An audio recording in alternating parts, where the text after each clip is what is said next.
One of the biggest myths about the Titanic is that they didn't have enough lifeboats, but that's simply not true. The lack of lifeboats on the Titanic became such a huge narrative and got all the blame for why more people didn't get saved. 1,500 people on board the Titanic died, which is more than half the passengers. So naturally, the rhetoric at the time and even now is if only they had more lifeboats. But this narrative isn't correct, and the reason behind why is so fascinating that it sent me down a massive rabbit hole. So here's what I learned. As late as the 18th century, the only real maritime safety strategy was to not sink. Not much thought was given to how to save people on board once the ship started to sink, to the point that early mariners deliberately did not learn how to swim. If the ocean took them, they took it as their sign that it was their time to go. But there were a few key innovations to safety boats that did change maritime safety, and all of this will tie into the Titanic.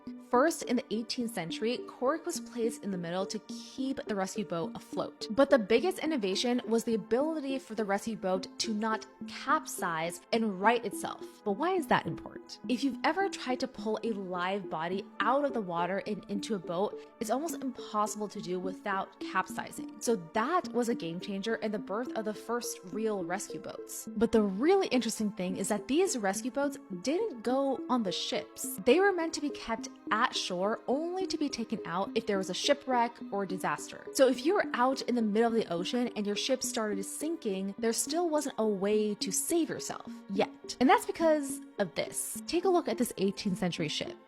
Do you see the problem? There's no room on the ship deck with its riggings and sails to keep any rescue boats. But that changed drastically in the 19th century when we moved from sails to steamships. Now the deck was clear of all of that, and suddenly there was room for lifeboats. But even with lifeboats on the actual ship, lifeboats were still considered a last resort rescue plan. Lowering lifeboats in any scenario, but especially an emergency situation, required a lot of skill and training. But there's more to it than that. Let's say you successfully get lowered into a lifeboat. Now what? You're in an open boat out at sea with little to no supplies. There are countless circumstances where lifeboats were used in other cases, and the lifeboat passengers were missing or were found dead years later all over the world. And the most prime example of this was the Clallam steamship disaster that happened just a decade before the Titanic. The ship sank in a storm during what should have been a routine voyage to British Columbia. In a brave act, the men lowered all the women and children onto the ship's only 3 lifeboats. All the women and children died, while most of the men who remained on board were rescued the next morning. This reiterated